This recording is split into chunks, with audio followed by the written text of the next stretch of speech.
اجازه از کنارم بر زدی رفتی عزیزم، تو رها شدی ولی من توی این دنیا اسیرم. قاب عکس یادگاریت شده همدم نگاهم، گم شدم تو خاطرات روزای بودن با هم.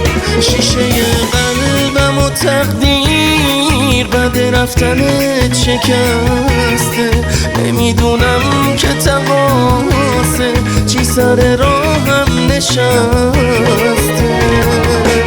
تو بگو تقاسه چی سر راه من نشسته.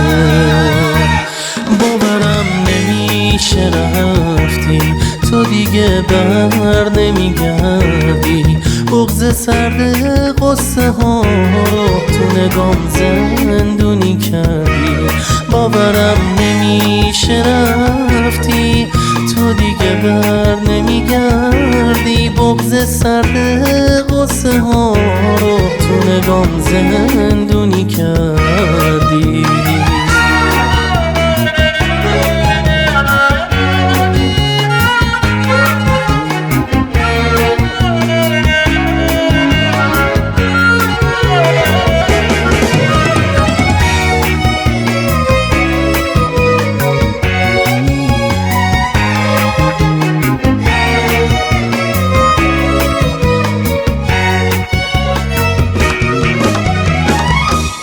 بی صدا میباره هر شب عشق چشمام روی گونه، این شبا چه بی توقع منو تا تو میرسونه.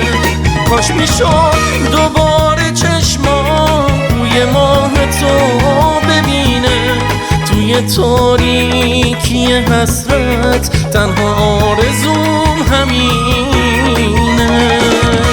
ساده پر کشیدی اما ساده نیست گذشتن از تو، من اسیر سر نوشتم تو رسیدی منزل نو. باورم نمیشه رفتی تو دیگه بر نمیگردی، بغض سرد قصه ها رو تو نگام زندونی کردی.